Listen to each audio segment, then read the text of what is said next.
அல்லாஹ்வுடைய தூதர் நபிகள் நாயகம் ஸல்லல்லாஹு அலைஹி வஸல்லம் அவர்கள் சொன்னார்கள், அல்லாஹ் பல்வேறு கட்டளைகளை இந்த மனித சமூகத்திற்கு வானவர்களின் மூலமாக அல்லாஹ் இடுவானாம்.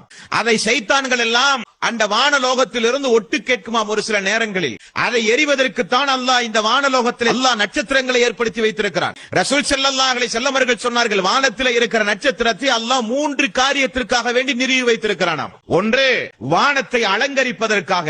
2, நீண்ட நெடிய பயணங்கள் மேற்கொள்கிற மக்களுக்கு நாள்காட்டியாக. 3வது, சைத்தான்கள் அல்லாஹ் இடுகிற கட்டளைகளை ஒட்டு கேட்கும் பொழுது அதை கொண்டு அல்லாஹ் எரிந்து தூரமாக்குவதற்காக.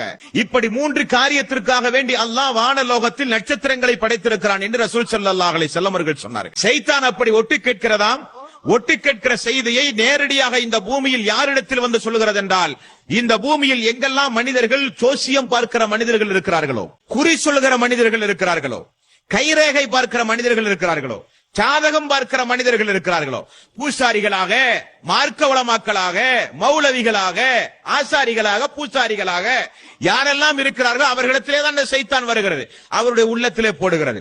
ஆகவேதான் 1000ல் 1 உண்மை நடக்கிறது என்றார்கள் நபிகள் நாயகம் ஸல்லல்லாஹு அலைஹி வஸல்லம்.